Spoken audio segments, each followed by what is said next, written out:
I want to talk about my friend Dane. I'm sitting here in the center of Copenhagen. It's a beautiful late summer's evening night. It's been a beautiful day, and my friend Dane had a birthday. And you know, when you wake up in the morning and you go on Facebook and you see that person is having a birthday, that person is having a birthday. Unlike, a few years ago when you got like in 3 days there's a birthday, when you get it the same day, because nobody remembers people's birthdays in general, much like phone numbers these days, because you have a machine that does it for you, not the camera, but you have the computer. And I thought, for some people it's fine to just write, happy birthday, hope you're having a great day. But some people deserve something more. And Dane Walker is one of those.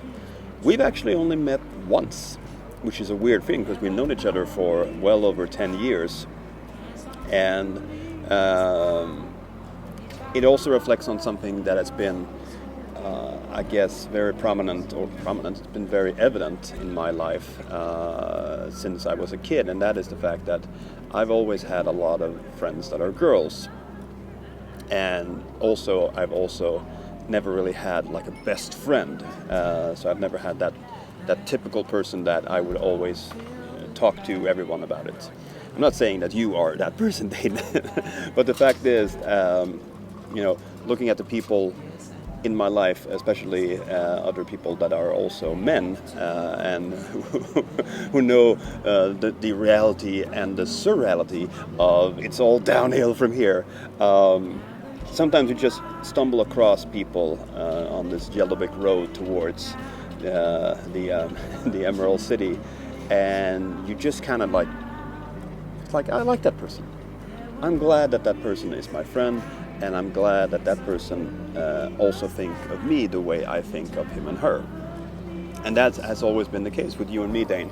We've admired each other's craft, so to say, and we've helped each other out in different ways when it comes to the arts and being creative. And this whole thing culminated, or had its first culmination, was it 2 years ago? Oh, it's over 11 years.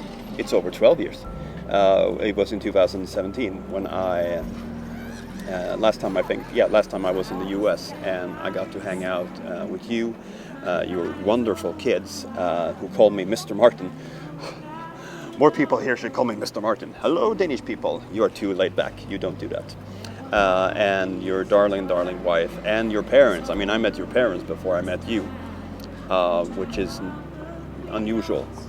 Although parents have a tendency to like me. But in this case, I met your parents 10 years before I met you, and that was weird.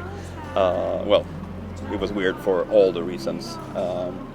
But out of the darkness comes light, and it's kind of like what Yoda says to Luke when Luke asks him, "What will I find in there? Only what you bring with you." And I would say that once you passed the darkness, you choose the light that comes out of it. And for me, in all the people I've gotten to know through what happened in Blacksburg in 2007, the fact that you and I became friends is really, despite the tragedy of it all, a great blessing to me. And I loved hanging out with you and your family when I was over 2 years ago, and I'm just kind of looking for ways to kind of just bring my flying, what's the word?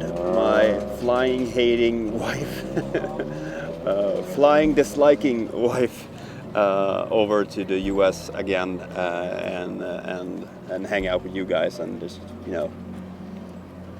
talk and culminate again. Let's all culminate again.